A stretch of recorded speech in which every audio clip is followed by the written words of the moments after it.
안녕하세요.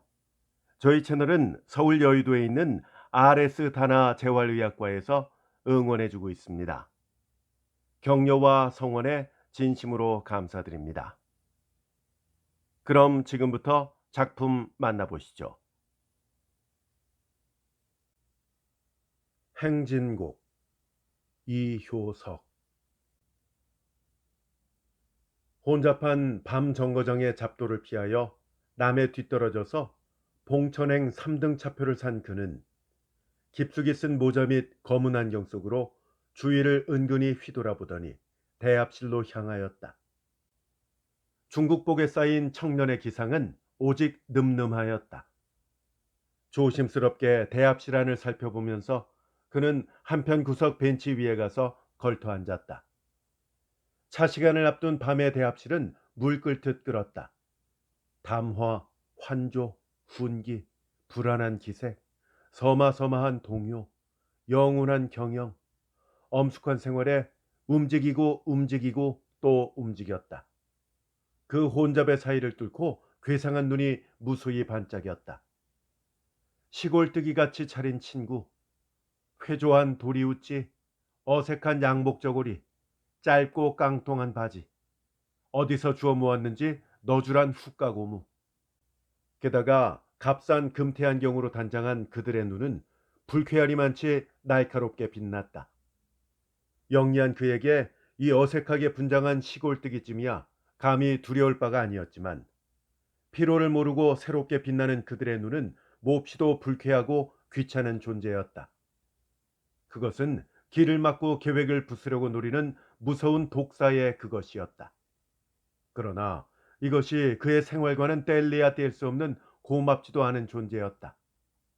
그만큼 그의 전 생활은 말하자면 초조와 불안의 연쇄였다. 가정이 있고 아내가 있고 안도가 있고 일신을 보호해주는 사회와 법률이 있는 그런 것이 그의 생활은 아니다. 지혜를 짜고 속을 태우고 용기를 내고 힘을 쓰고 하루면 24시간, 1년이면 365일의 모험이 있고 죽음이 있다. 이것이 그의 생활이었다. 이러한 자기의 처지와 주위의 군중을 대조하여 생각할 때 그는 침울해졌다. 나는 무사람을 위하여 일한다. 그러나 그들은 그것을 알고 있을까? 물론 알아달라는 것은 아니다. 내가 누구라는 것을, 이 호복 입은 사내가 대체 무엇이라는 것을 짐작이라도 할까? 이 조마조마한 애타는 가슴 속, 그것은 계집애를 생각해서가 아니다. 이 가슴 속을 살펴줄 수 있을까? 끓는 청춘의 혈조를 초조와 모험에 방울방울 태워버리고 마는 나. 그것을 이해는커녕 오히려 경멸할지도 모르는 수많은 그들. 세상이 어떻게 되어가는지도 모르고 알려고도 하지 않는 그들. 가난은 모두 전세의 죄라고 밖에는 생각할 줄 모르는 그들. 그들과 나 사이에는 간격이 있다. 바다가 있다. 어쩔 수 없는 구렁이 있다. 이 급하고 긴장된 순간에도 그는 쓰린 공허를 느꼈다. 건질 수 없는 영혼의 공허를 느꼈다. 평생에 생각이라는 것을 경멸해온 그였지만은 때때로 문득 이렇게 생각나고 반성되는 순간이 있었다. 그러나 또다시 대합실, 혼잡, 환조, 불안, 동요, 반짝이는 눈, 계획, 직무. 현실에 돌아왔을 때 다시 생각의 어리석음을 깨닫고 결심의 불을 질렀다. 왜 이렇게 어리석게 생각하는가? 군중에 휩쓸려 춤추어라. 빛나는 눈을 속여 계획하여라. 일하여라. 천만 번 생각하여도 생각은 생각이다. 세상에 생각이라는 것이 해놓은 무슨 장한 일이 있는가? 있다고 해도 그것은 다 거룩한 행동의 뒤찌꺼기에 지나지 못한다. 처음에 행동이 없다면 별 수 없이 굶어 죽었지 생각할 여유조차 없었을 것이다. 책상 구석에서 뽐내고 진리니 콧구멍이니 외치지 말아라. 한 끼의 밥이 없었다면 철학자의 대가리가 다 무슨 말라 죽은 것이냐. 생각보다는 행동하자, 나가자, 일하자. 언제든지 결론은 정해놓고 도달하는 이 결론에 다다랐을 때 그의 결심의 빛은 또다시 새로웠다. 봉천행, 봉천차, 봉천행, 봉천차. 역부의 외치는 우렁찬 목소리가 대합실에 울리자 소란이 움직이는 군중에 휩쓸려 그는 가방을 들고 늠름하게 자리를 일어섰다. 뒤로 돌아서 남모르는 동안에 코 밑에 수염을 붙였다. 모자는 될 수 있는 대로 깊숙이 쓰고 호복은 될 수 있는 대로 질질 끌면서 개찰구로 움직여가는 군중 속에 섞여버렸다. 위대한 흐름이었다. 막을 수 없는 흐름이다. 생활의 위대한, 그것은 절대의 흐름이었다. 대합실, 개찰구, 층층대, 플랫폼, 열차에까지 뻗친 흐름, 그것은 위대한 흐름이었다. 구하러 가는 사람, 찾아가는 사람, 계획하러 가는 사람들, 모든 생활자의 위대한 흐름을 휩싸고 밤 정거장은 비장한 교향악을 울렸다. 이 살아있는 군중을 볼 때에 그의 용기는 백배하였다. 불이 번쩍 나게 부딪혀라. 아침에 회관에서 작별한 동지의 말소리가 다시 귀에 새로웠다. 열차는 출발의 의기에 씩씩하였다. 차 안은 수많은 얼굴에 생기가 있었다. 의지, 결심, 창조, 얼굴, 얼굴, 얼굴, 얼굴, 얼굴. 혼잡한 사이에 겨우 자리를 잡고 앉아서 수염을 떼고 안경을 벗고 수많은 얼굴을 휘돌아 보았을 때 그의 시선은 건너편 구석에 있는 어떤 얼굴 위에 머물렀다. 그것은 몹시도 해쓱하고 부드럽고 약간 강한 맛을 띠인 듯한 소년이었다. 다 낡은 양복이며 깊이 쓴 캡이며 흡사 활동사진에 나오는 유랑하는 소년이었다. 다만 빛깔이 너무도 희고 선이 연하고 가늘 따릅니다. 그는 일어나서 소년의 앞으로 가서 그의 어깨를 잡았다. 소년은 기급이나 할 듯이 깜짝 놀라 깊이 숙였던 얼굴을 들었다. 한참 동안이나 그를 똑바로 쳐다보더니 겨우 안도한 듯이 후두기는 가슴을 어루만지면서 웃음을 띠고 입을 방끈 열었다. 나는 또 누구시라고요? 그렇게 놀랄 거야 있습니까? 하고 청년도 웃음을 띄어 보였다. 그런데 웬일이세요? 소년은 청년의 의외의 복색을 괴히 여기면서 아래 위를 훑어보았다. 일이 좀 있어서 봉천까지 가려고요. 청년은 나직이 소년에게 속삭였다. 봉천이요? 네, 일이 잘 되면 더 들어가고요. 청년은 주위의 눈을 꺼려서 나직한 목소리로 뒤를 흐려버리고 말귀를 돌렸다. 어디로 이렇게 가세요? 어딘지도 잘 몰라요. 소년의 목소리는 벼랑간 낮아졌다. 어딘지 모른다니요? 닿는 곳이 가는 곳이에요.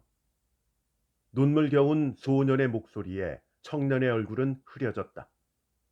혼자서요? 글쎄요. 또 쫓아오는지도 모르겠어요. 하고 소년은 조심스럽게 주위를 돌아보았다. 대관절 어젯밤에 어떻게 된 건가요? 하고 청년은 암담한 얼굴로 소년을 바라보았으니 그 가운데는 이런 이야기가 잠겨 있었다. 그 전날 밤이었다. 오후 6시를 지나 도회의 밤이 시작될 때 노동 숙박소와는 바야흐로 생기를 띄어갔다. 노동하러 갔던 사람, 일 못 잡아 해진 거리를 헤매던 사람, 집도 절도 없는 사람, 도회에 배반받은 모든 불행한 사람이 해만지면 하룻밤에 잠자리를 구하여 도회에 찌그러진 이 집안으로 와글와글 모여들었다. 그러나 일루미네이션과 헤드라이트와 사이렌으로 들볶아치는 거리에 비하여 뒷골목에 우중충한 이 숙박소는 버림을 받은 듯이 쓸쓸하였다. 주머니가 든든하니 생활에 윤택이 있단 말인가? 계집이 있으니 세상이 재미가 있단 말인가? 한입의 은전으로 때를 때우고 얇은 백동전으로 하룻밤의 꿈을 맺으니 합숙소의 밤은 단순하고 쓸쓸하였다. 다만 이슬기까지 각 방에서 새어나오는 이야기 소리 그리고 코 고는 소리가 묵묵한 단조를 깨칠 뿐이다. 생판 초면의 사람이 67씩 한 방에 모인다. 그 사이에는 체면도 없고 점잖음도 없고 겉반드름한 예절도 없다. 거칠고 무미는 하나 솔직하고 거짓이 없다. 피차의 성도 이름도 모르는 사이지만 외마디에 그들은 마음을 받고 두마디에 사이는 깊어지고 하룻밤 이야기에 온전히 단합하고 화하여 버렸다. 북편 구석에 외따로 박혀있는 칠호실도 이제 이야기의 꽃이 피었다. 벌써 여러 해를 두고 그 방에 유숙하고 있다는 윤서방과 홍서방 외에 감옥에 가본 일이 있다는 사나이, 항구에서 왔다는 젊은이, 아라사에 갔다 왔다는 청년, 모두 색다른 사람들이 모였었다. 홍서방은 낮 노동의 피곤함인지 먼저 잠들고 나머지 사람 사이에는 목침 돌림으로 이야기가 시작되었다. 모인 사람이 각각 색다르니만큼 그들의 이야기도 형형색색이었다. 세상 이야기, 고생 이야기, 감옥 이야기, 항구 이야기, 배 이야기, 아라사 이야기. 이 밤의 칠호실은 조그마한 세상의 축도였다. 거기에는 넓은 세상의 지식이 있고 피로 겪어온 체험이 있고 똑바른 인식이 있었다.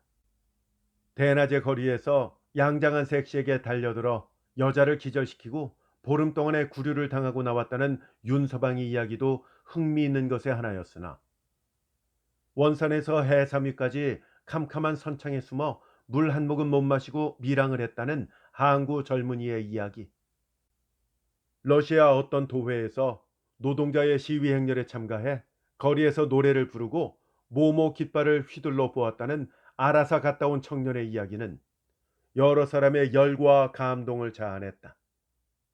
더구나 청년의 가지가지의 불만과 조리 닿는 설명은 그들의 산만한 지식에 통일을 주고 생각 못하던 것을 꿰어주었다. 그리고 그의 힘찬 결론은 듣는 사람의 피를 뛰놀게 하였다. 이렇게 하여 방안이 이야기에 정신없을 때에 난 모르는 소년이 하나 들어왔다. 이야기는 그치고 방안의 주인은 그리로 향하였다. 낡은 양복에 캡을 깊숙이 쓰고 얼굴빛 해쓱한 소년이었다. 역시 하룻밤에 안식을 구하러 온 불쌍한 소년이었다. 거친 사내들이 들끓는 노동 숙박소는 얼굴이 해쓱하고 가냘픈 소년의 올 곳이 못 된다.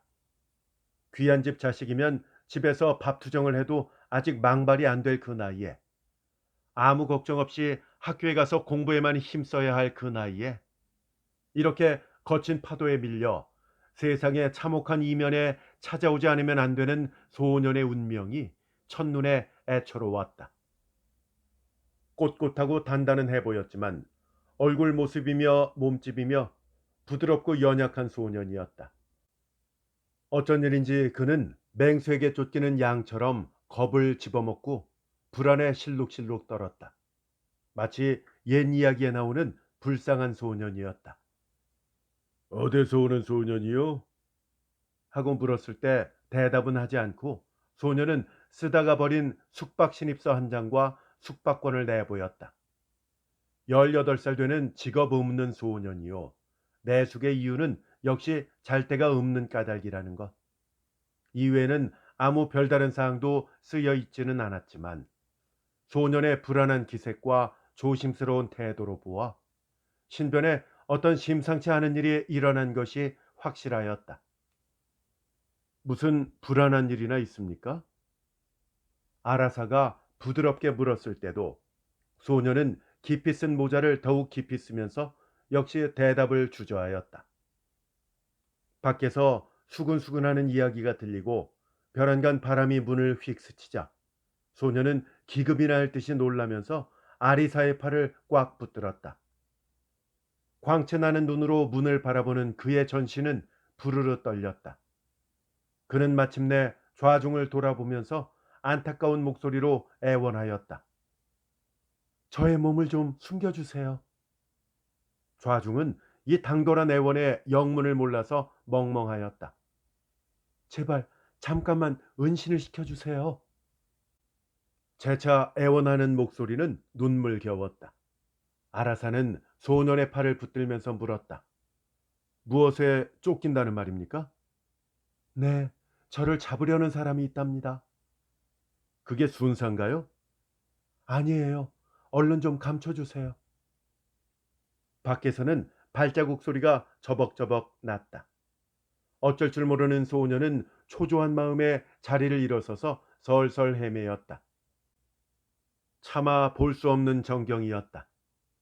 그것을 보는 사람들의 애가 다 탔다. 한시라도 주저할 경우가 아니다. 어디다 감춰주면 좋을까? 이불 속에? 그것은 너무도 지혜 없는 은신일 것이다. 좌중은 초조와 당혹에 어찌할 바를 몰랐다. 눈치 빠른 아라사는 벌떡 일어서서 건너편 벽장을 손쉽게 열었다. 민첩하게 소년을 들어서 벽장 속에 넣고 불이 나게 문을 닫아버렸다. 아니나 다를까 벽장을 닫기가 바쁘게 밖에서 기침 소리가 높이 들리더니 방문을 연다. 일동은 긴장된 마음으로 밖을 내다보았다. 순사는 아니었다. 서른이 넘어 보이는 수염 거칠은 사내와 키가 후리후리한 중국 사람 하나가 문 밖에 서서 말도 없이 염치 좋게 방 안을 살펴보았다. 자세히 훑어보고 또 훑어보았다.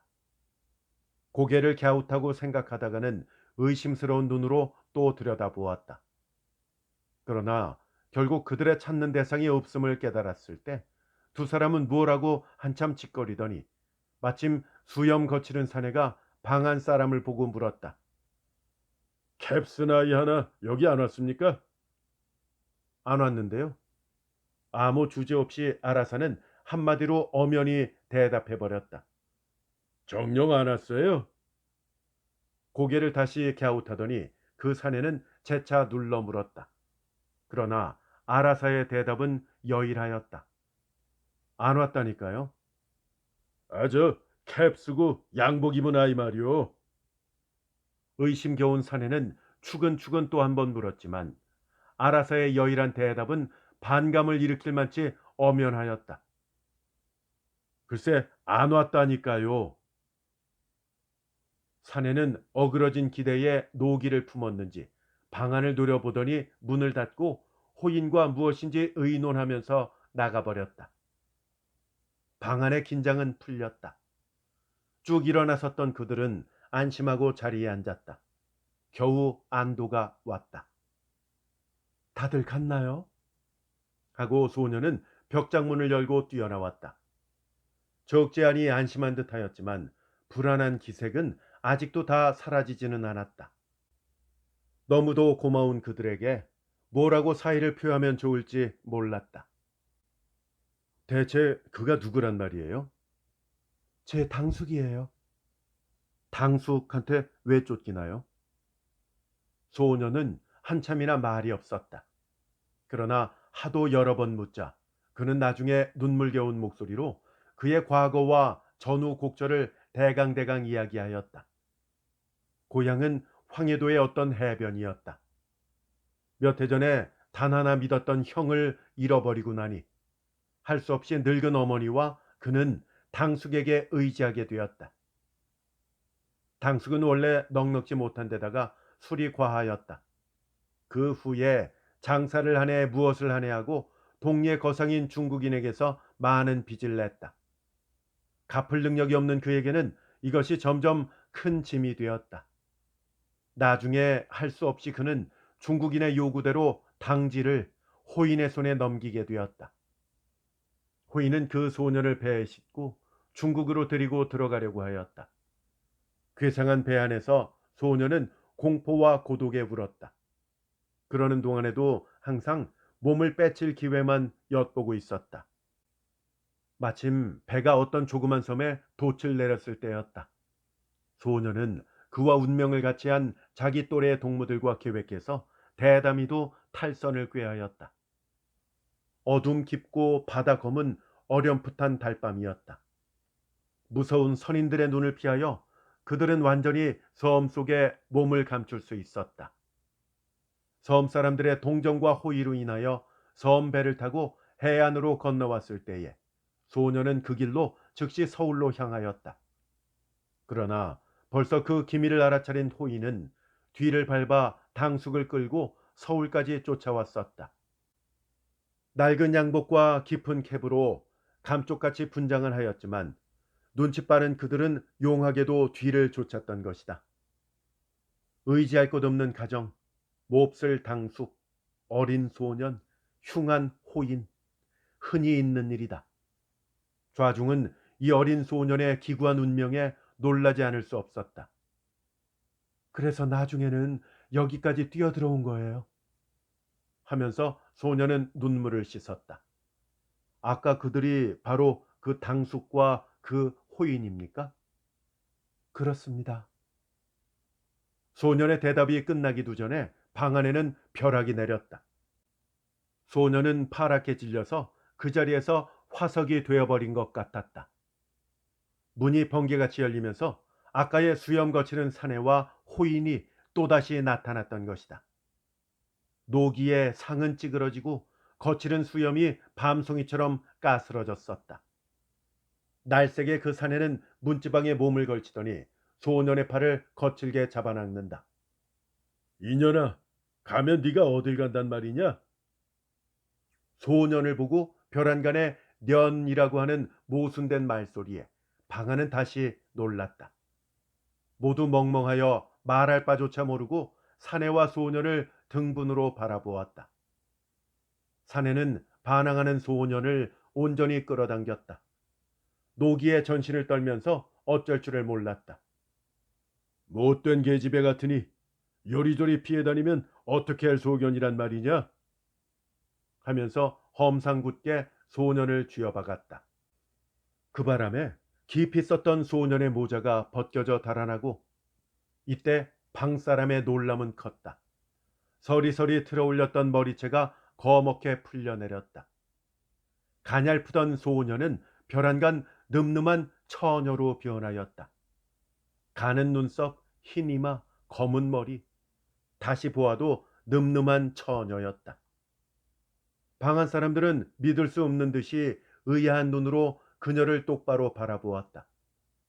중세의 연극에서나 일어남직한 일이지 현실에서는 생각이 어려운 일이기 때문이다. 그러나 아무리 보아도 엄연히 그녀는 늠름한 처녀였다. 이 당숙 말대로 하면 그만이지. 어린 계집애가 이게 무슨 요망한 짓이냐? 에? 당숙이란 자는 호인에게 대한 변명인 듯도 하게 호인을 바라보면서 처녀를 꾸짖었다. 그러나 처녀는 말없이 울 따름이었다. 그렇게 굴면 굶어 죽지. 뭐 별 수 있니? 죽어도 좋아요. 그런 놈에게는 가기 싫어요. 참을 수 없어서 처녀는 흐느끼는 목소리로 대꾸를 하였다. 아니, 그래도 요망을 피워? 집에 늙은 어머니를 좀 생각해 보아라. 하면서 그자는 처녀를 모질게 끌어냈다. 이 못된 놈아! 잠자코 있던 아라사는 불끈 일어나서 다짜고짜로 골자를 주먹으로 쥐어박아 그 자리에 쓰러뜨렸다. 예기치 않은 공격에 힘없이 쓰러진 그는 다시 일어나서 대적하였다. 아라사의 의분도 크니만치 그 산의 위세도 험상궂으니 많지 두 사람의 싸움은 맹렬하였다. 문 밖에는 어느덧 사람의 파도를 이루었다. 잠들었던 각방 사람들이 때 아닌 밤소동에 깨어나서 고난 눈을 비비면서 모여들었다. 나중에는 사무원과 주임까지 사람을 해치고 들어왔지만 그들 역시 어쩔 줄을 몰랐다. 싸움은 어우러졌다. 방한 사람들도 가만히 보고 있지는 않았다. 같은 의분에 타오르는 수많은 주먹들이 그 못된 놈 죽일 놈 위에 날았다. 늦은 밤의 숙박소는 어지러웠다. 이 어지러운 사이에 휩쓸려 이때까지 서 있던 호인의 그림자는 사라져 버렸다. 처녀의 자태도 금시에 보이지 않았다. 정신없이 싸우던 그들은 겨우 그런 줄을 알았다. 호인에게 끌려간 처녀를 생각하고 이때까지 쌓은 것이 물거품에 돌아간 것을 깨달았을 때 알아서의 실망은 컸다. 전신 피투성이가 된 사내도 이 틈을 타서 슬금슬금 도망지를 쳐버렸다. 이렇게 하여 쓸쓸하던 밤의 합숙소는 한바탕 끓어올랐던 것이다. 어젯밤에 아라사와 처녀가, 즉 이제 이 봉천행 열차 안에 호복 입은 청년과 캡쓴 소년임은 다시 말할 것도 없다. 중대한 직무를 띈 관계상 하룻밤의 피신이 절대로 필요해서 일부러 궁벽한 합숙소를 찾아왔던 청년은 이렇게 하여 역시 마술을 피하러 은신하러 왔던 처녀와 알게 되었던 것이다. 열차는 힘차게 달리기 시작하였다. 복잡한 자리 옆에 기대선 청년은 한편 반가운 마음에도 의심쩍어서 소년에게 물었다. 대체 호인의 손에서는 어떻게 빠져나왔나요? 소년은 얕은 목소리로 전날 밤에 일어난 그 뒷일을 일일이 이야기하였다. 호인에게 끌려 거리에 나오자 돌연히 높은 고함을 질렀다는 것. 파도같이 모여드는 군중에 울면서 호소하였다는 것. 군중이 호인을 잡고 시비하는 동안에 사람의 틈을 빠져서 달아났다는 것을 자세히 이야기하고는 부끄러운 듯이 청년을 바라보면서 그 뒤에 바로 가서 머리까지 깎아버렸어요. 하더니 모자를 벗고 새빨간 머리를 드러내 보였다. 소년의 대담하고 용감스러운 마음에 청년은 잠옷 놀랐다. 아니, 그렇게 하고 대체 어떻게 할 작정이에요? 멀리 멀리 가버리고 싶어요. 늙은 어머님은 어떻게 하고요? 뵙고는 싶은데 시골 가면 또 붙잡히고야 말 거예요. 서울도 위험하고 고향도 못 살 곳이라면 차라리 낯선 곳에 멀리 멀리 가버리는 것이 더 낫지요. 하지만 잔약한 몸을 가지고 거친 세상에 정처 없이 나가면 어떻게 한단 말이에요? 청년은 하도 딱해서 암담한 얼굴로 소년을 바라보면서 이렇게 말하였지만 그것은 그렇게까지 결심한 소년에게는 아무 광명도 도움도 되지는 못하였다. 꽃 피고 배 익는 아름다운 삼천리 동산을 두고도 밀려나가고 쫓겨나가는 우리의 정경을 소년은 이미 서울도 위험하고 고향도 못 살 곳이라고 느꼈거늘 청년은 새삼스럽게 무엇이라고 말할 수 있었으랴. 요란한 열차 안에서 그들 사이에만은 침묵이 흘렀다. 열차는 열정을 가지고 달렸다. 잡도를 싣고 생활을 싣고 비극을 싣고 쉬지 않고 북으로 달렸다. 열차에 달리는 소리에 귀 기울인 청년의 마음속은 소년에 대한 생각으로 그득하였다. 잔약한 처녀가 거친 세상에 길 떠난다. 의기는 용감스럽고 사랑스럽지만 결국 파도의 아가리에 넘어가 버릴 잔약한 수부일 것이다. 그 나이 어린 수부는 배 떠나기 전에 건져야 한다. 그러나 그렇게 생각하는 내 자신도 일각후의 운명을 헤아리지 못하는 위험한 몸이다.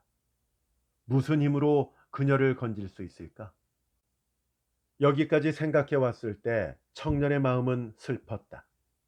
자기 자신의 무력을 분개도 하였다.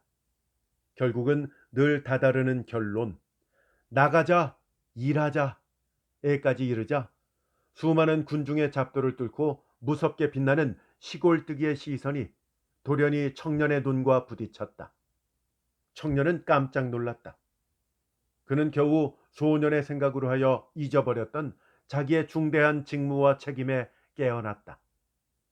이동 경찰의 그물은 물 샐 틈 없이 풀려 있었다. 그 그물을 뚫고 나가지 않으면 안 될 그의 책임이 천근처럼 무겁게 의식되었다. 쇼맹의 위에 창의를 입고 그 위에 쇼마과 다시 그 위에 마과 이렇게 여러 겹으로 감쪽같이 차린 호복도 끊임없이 빛나는 수많은 눈앞에는 오히려 안전을 보증하지는 못할 것 같았다. 그의 손은 무의식적으로 쇼마과의 구대, 즉 주머니 속으로 갔다.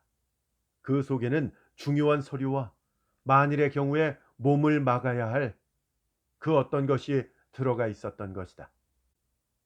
소나귀에 뽀듯이 드는 무기의 감촉은 산뜻하고 신선하였다. 구대 속에서 손을 빼고 어두운 창밖을 향하였던 몸을 이쪽으로 돌리자 청년의 시선은 이쪽을 노리던 독사 같은 눈과 또 마주쳤다. 그는 불의에 소스라쳤다. 짝달막한 시골뜨기의 그 날카로운 시선이 점점 불안해졌다. 그는 우울한 마음에 소년을 그 자리에 앉혀놓고 문을 열고 가판 위로 나갔다. 그러나 거기에도 사람은 그득하였다. 그 사이로 괴상한 눈이 역시 빛났다. 다시 자리로 돌아왔다. 열차의 속력은 차차 줄더니 기적을 울리면서 정거장에 들어갔다. 오르고 내리는 사람으로 차 안은 동요하였다. 시골뜨기들도 각각 내리고 새 것과 교체하였다. 그럴 때마다 청년은 안도와 불안에 모순된 이 두 가지 감정을 동시에 느꼈다. 내릴 것은 내리고 실을 것은 실은 뒤 차는 다시 움직이기 시작하였다. 차 안은 여전히 혼잡하였다. 청년은 감았던 눈을 가늘게 뜨고 검은 안경 밑으로 저편 구석을 바라보자 아까의 그 독사 같은 눈과 또 마주쳐 버렸다. 가슴이 뭉클하였다. 손이 또다시 무의식적으로 구대 속으로 들어갔다. 그는 벌떡 자리를 일어나서 소년에게로 갔다. 피곤함인지 무엇을 생각함인지 자리에 깊이 묻혀 눈을 감고 있던 소년은 청년의 목소리에 눈을 번쩍 떴다. 여기 있는 것이 좀 불안하니까 식당 차로 갑시다. 청년은 소년을 데리고 객차를 두엇 거쳐서 식당 차로 갔다. 텅 빈 식당 차는 조용하고 시원하였다. 소년에게는 차와 먹을 것을 시켜주고 그는 우울한 마음에 맥주를 들이켰다. 주기가 온몸에 돌았지만 정신은 더욱더 맑아졌다. 그의 맑은 정신에는 새삼스럽게 현재가 또렷이 내어다 보였다. 불안한 밤열차, 소년, 그리고 자기. 자연의 성을 감추지 않으면 안 되는 소년, 국적을 감추지 않으면 안 되는 자기. 이 둘을 응시할 때에 그는 마음이 아팠다. 더구나 살풍경한 양복 조가리에 천부의 성을 가리고 그 위에 떳떳한 용모까지 이지러뜨리지 않을 수 없는 그 처녀를 바라볼 때에 자기의 누이 동생과도 같은 어린 그녀에게 대하여 눈물을 금할 수 없었다. 누이 동생이라면 그에게도 소년과 같은 누이 동생이 있었고 소년에게도 청년과 같은 오빠가 있기는 있었다. 청년은 문득 오래간만에 누이 생각이 났다. 누이는 오래전에 죽었다. 굶고 병들어 죽었던 것이다.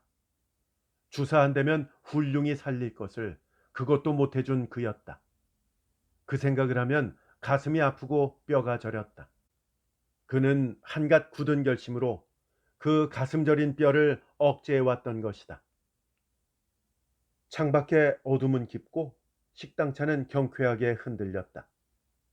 맥주와 생각에 취하였던 그는 그 옆 테이블에 진치고 앉은 두 사람의 새 손을 겨우 발견하였다. 매섭게 이쪽을 노리는 눈, 낯익은 눈이다. 아까부터 그를 좇는 무서운 눈이었다. 이 지긋지긋한 시골뜨기의 출현은 마치 유고의 자벨의 출현과도 같이 청년을 위협하였다. 그래도 청년은 태어나고 침착을 잃지는 않았다. 그러나 그 자리에 오래 버티고 있는 것이 불리함을 깨달았을 때 그는 소년을 이끌고 그 자리를 일어섰다. 그때 불현듯이 그의 어깨를 탁 잡는 것이 있었다.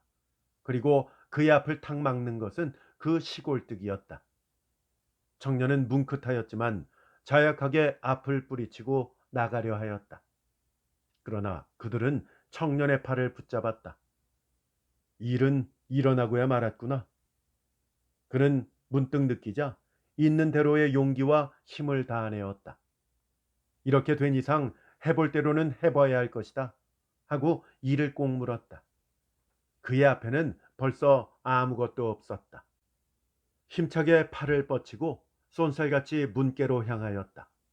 그들도 불이 나게 뒤를 쫓았다. 벼란간 불이 탁 꺼지고 식당차는 암흑으로 변하였다. 영문을 모르는 소녀는 한편 구석에서 숨을 죽이고 소스라쳤다. 캄캄한 어둠 속에서 살 부딪히는 소리, 거친 숨소리가 들렸다. 사내와 사내는 맞붙고 힘과 힘은 충돌하고 맹렬한 격투가 시작되었던 것이다. 부딪히는 소리가 났다. 넘어지는 소리가 났다. 옷 찢어지는 소리가 났다. 가쁜 숨소리가 들렸다. 비명이 울렸다. 탁자가 쓰러졌다. 병과 잔이 깨트려졌다. 산산이 부서지는 유리 조각이 어둠 속에 희끗희끗 날렸다. 다시 비명이 오르고 호각 소리가 울렸다. 열차는 계속 달렸다. 레일 위에 나는 바퀴 소리는 호각 소리를 집어삼켜 버렸다. 돌연히 차 안의 어둠을 뚫고 찰나의 불꽃이 번쩍였다. 창이 깨지고 유리 조각이 날았다. 화약 연기가 피어올랐다. 총성이 어둠 속에 진동하였다. 열차는 닫고 밤은 어두웠다. 두 번째 총성이 어둠을 깨뜨렸다. 사람의 비명이 오르고 자리에 쓰러지는 소리가 났다. 세 번째 총성이 또다시 차 안에 진동치자 한편 구석에서 공포에 떨고 있던 소녀는 문득 숨찬 청년의 목소리를 단 한마디 귀 밑에 들었다. 언제든지 또다시 만납시다. 식당차의 문이 열리면서 날쌘 사람의 그림자가 밖으로 번개같이 사라져 버렸다. 폭풍우는 지나갔다. 어둠 속은 다시 고요하였다. 역시 한편 구석에 숨어있던 보이들은 무시무시 떨면서 서두르기 시작하였다. 스위치를 다시 올리니 차 안은 다시 밝아졌다. 지긋지긋한 수라장이었다. 쓰러진 탁자, 부서진 의자, 흩어진 유리 조각, 깨트려진 창, 찢어진 옷 조각. 바닥에는 피가 임리하였고 그 속에 코를 박고 두 사람의 사내가 끔찍하게 쓰러져 있었다. 그것이 청년이 아님을 알았을 때 소녀는 무서운 가운데에도 안심이 되었다. 그러나 대체 그는 어디로 갔나? 소녀는 청년의 그림자를 찾아서 밖으로 나갔다. 열차 안은 요란하였다. 사람들은 이 무서운 사건에 전율하고 수근거렸다. 식당차는 발끈 뒤집혔다. 기수가 뛰어오고 차장이 달려왔다. 시골 뜨기들이 몰려왔고 보이들이 신문을 당하였다. 객차와 객차의 길은 끊기고 찻간이란 찻간은 물 셀 틈 없이 수색되었다. 그러나 청년의 그림자는 꿩 구워먹은 자리요 그의 종적은 묘연하였다. 객차 자리로 돌아와서 밤 깊은 창밖을 바라보는 소년의 가슴속은 괴상한 청년의 생각으로 그득하였다. 그에게는 퍽도 친절하였다. 의리가 밝았다. 의협이 불같이 탔다. 얼굴은 엄숙하였다. 힘이 장사요 용기는 맹호 같았다. 이 괴상한 청년을 생각하는 소년에게는 문득 오랫동안 잊었던 그녀 오빠의 생각이 떠올랐다. 그 역시 색다른 옷도 입고 급할 때는 코 밑에 수염도 붙여보았다.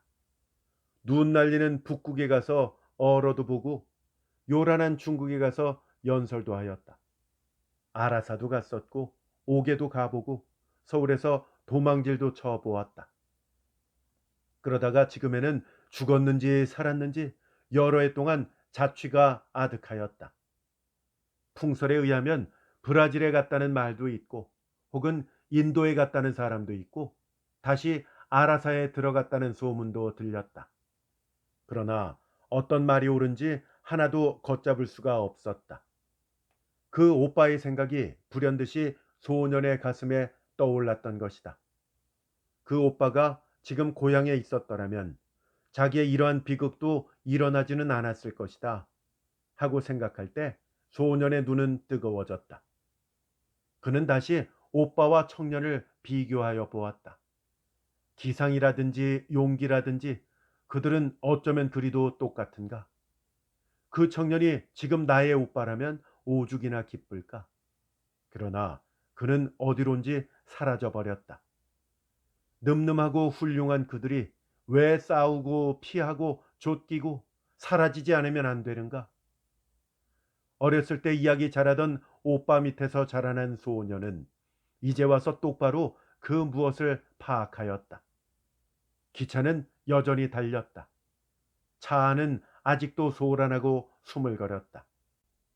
시골뜨기의 눈은 더 한층 반짝였다. 그러나 그것이 소년에게는 한없이 어리석게 보였다.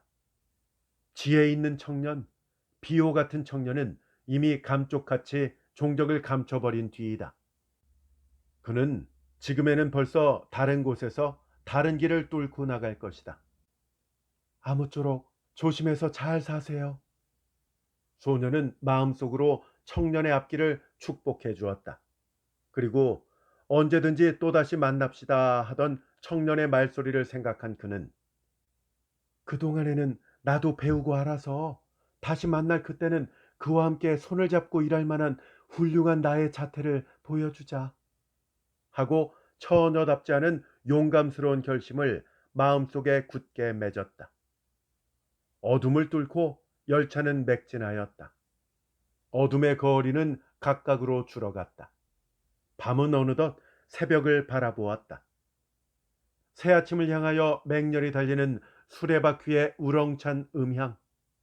그것은 위대한 행진곡처럼 소년의 피 속에 울려왔다.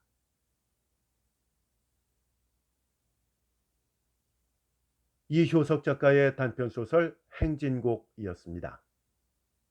함께 해주신 여러분 대단히 감사합니다. 안녕히 계세요.